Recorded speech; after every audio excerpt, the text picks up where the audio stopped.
So, staying with this notion of research as a search for the not yets of knowing, a movement from the assumed to the possible, we might consider inquiry as cyclical. So, considering inquiry as an ongoing process, not a linear destination to get to or a direct movement from point A to point B. So Andy Goldsworthy writes, some places I return to over and over again, going deeper, a relationship made in layers over time. So in this way, we can see knowledge as always becoming, as something rich and insightful because of its processual and layered nature. Drawing on Ingold and Hallam, I might conceptualize inquiry as an idea, similar to a place I have visited. Though I may arrive through many different paths, circle around, stay a while, or leave this place, each time I revisit it, it is a bit different. Shaped by memories and experiences of my previous visit, it changes as the world and I do not stand still. And this is very much true of places, ideas, and of phenomena. So I invite you to consider how then in our inquiries might we use image and text to illuminate that our interpretations are impermanent, transformative, and becoming. How might our work show this methodological commitment to knowledge as becoming? So in other words, how might your ways of seeing, documenting, describing, and sharing highlight that your topic is not fixed and that it is rich and always becoming? So thinking with Van Manen, your inquiry is not, again, a destination, but rather the journey is the research. So your task is to illuminate and speak to the complexity of this journey as something that is being and becoming.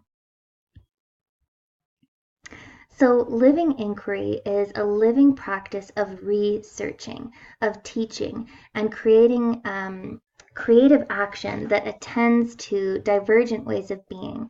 So it attends to things that lie beyond a common assumption, to moments, however small, that may offer new meaning, moments that may cause you to take a double look at something and rethink a common belief. So it appreciates that questions, teaching practices, emergent understandings, and creative texts are integrated in the inquiry. And there's a specific attention to meaning rather than facts.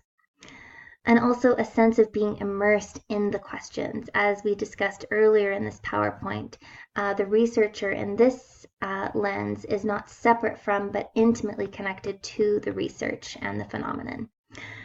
So this requires an attention and attunement to the poetics of the everyday and a sort of watchful listening to the worlds in which you live.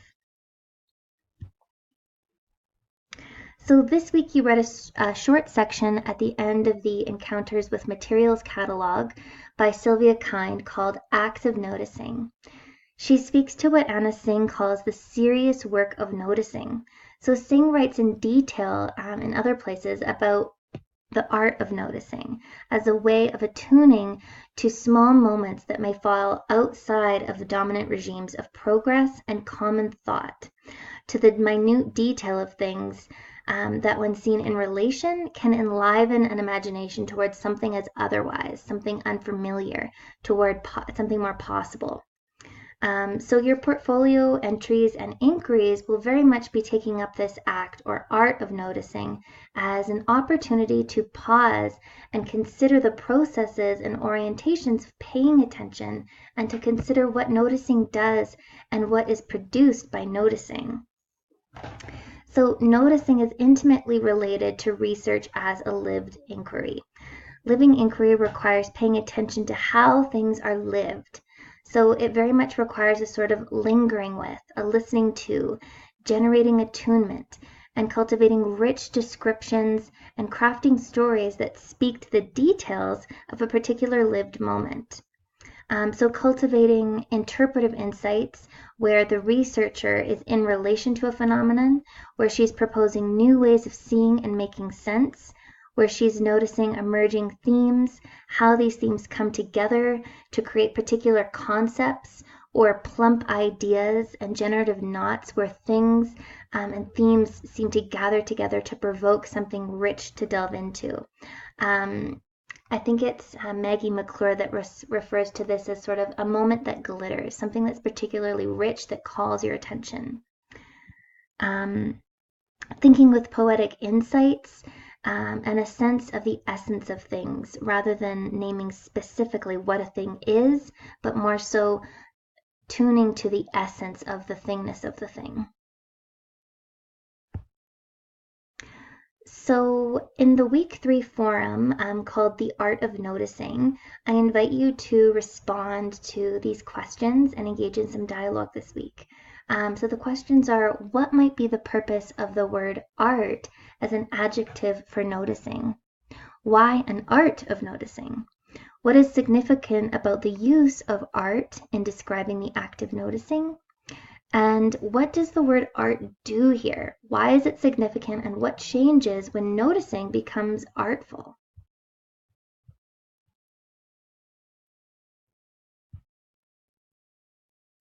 So the art of noticing is particularly imperative for a rich phenomenological research inquiry and the study of a lived experience.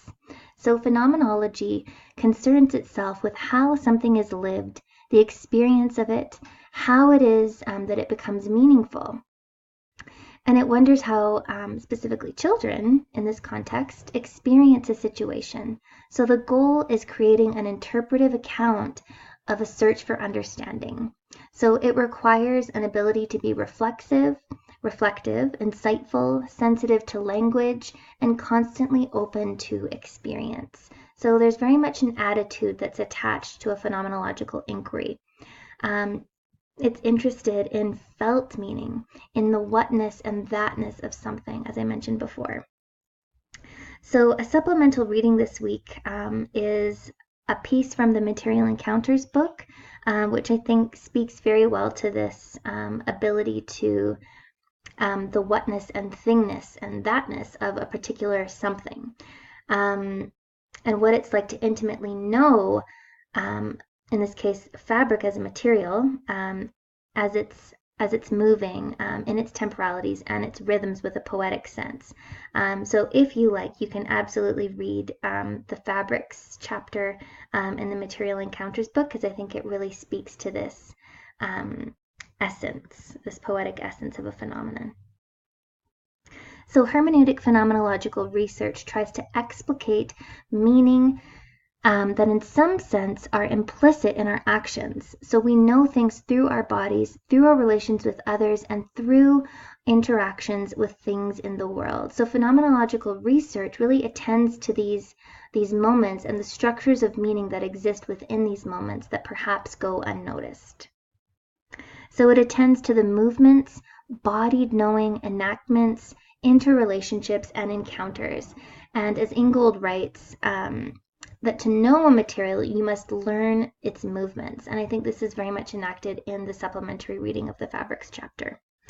So another example of this, this week in the Children's Center here in Ecuador, we were thinking with birds' wings, not naming and defining exactly what a wing is factually, but rather attending to an idea, to the wingness of the wing, its qualities, movements, rhythms, and poetics beyond the common sense of the thing in isolation, but more so thinking about what the thing does, how it matters, and how it gains meaning in a relational context. And I think this is a good, perhaps pedagogical example of a lived inquiry with children.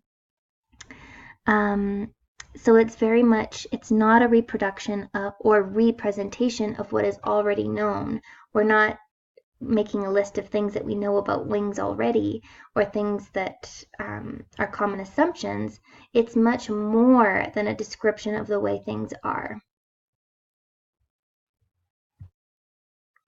So Van Manen writes that, quote, lived experience is the starting point and end point of phenomenological research.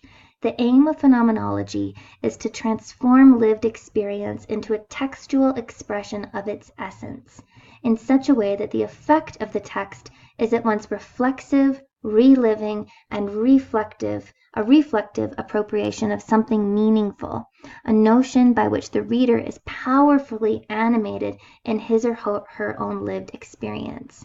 And this reflective appropriation, I think, particularly calls on us as researchers and teachers to really situate ourselves in our writing, name our implication, and be explicit about our positionalities within this phenomenological approach. Van Manen also writes that phenomenological inquiry is not unlike an artistic endeavor, a creative attempt to somehow capture a certain phenomena of life in a linguistic description that is both holistic and analytical, evocative and precise, unique and universal, powerful and sensitive. So on page 37, Van Manen describes a bike ride with his son. He speaks to the particular quality of the experience in that particular moment. And he uses the example of the kind of open talk that him and his son engage in the bike ride. And this kind of talk has a very specific tone, a very different tone and atmosphere and essence to it than, for example, talk at bedtime. So he speaks to a way of constructing texts, gathering, reflecting, and reconsidering a phenomenon in a search for meaning, for meaningfulness, and the nature of a specific experience. So this example of the essence of talk in the bike ride is very different from the essence of talk at bedtime that he might use to describe these two phenomenons.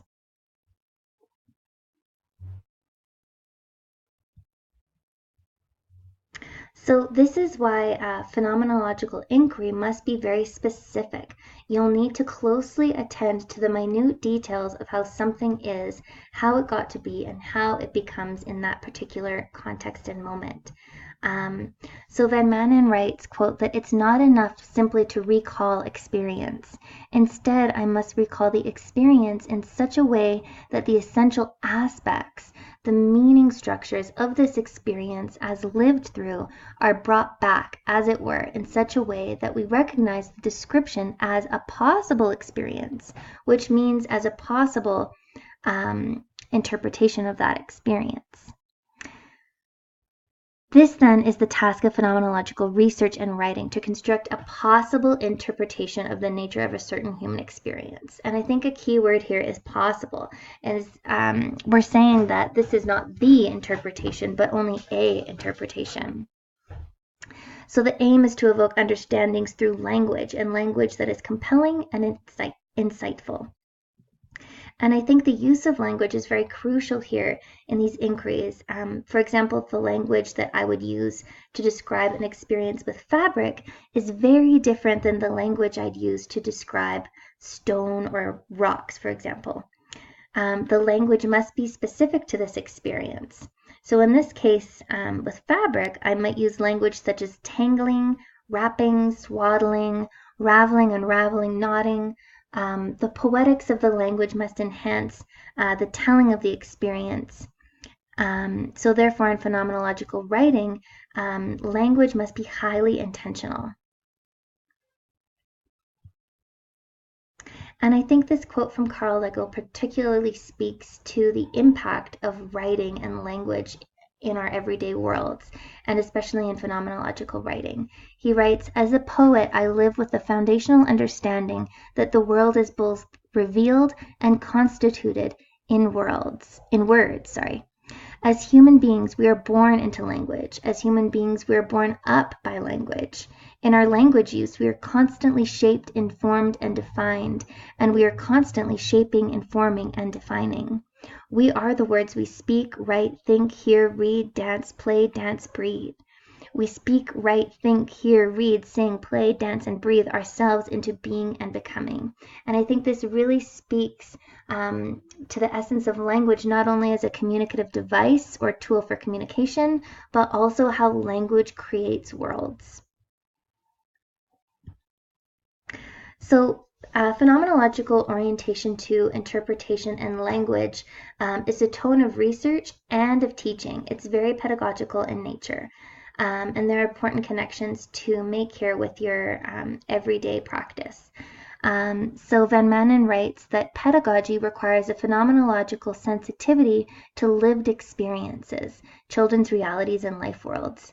Pedagogy requires a hermeneutic ability to make interpretive sense of the phenomena of the life world in order to see the pedagogic significance of situations and relations of living with children.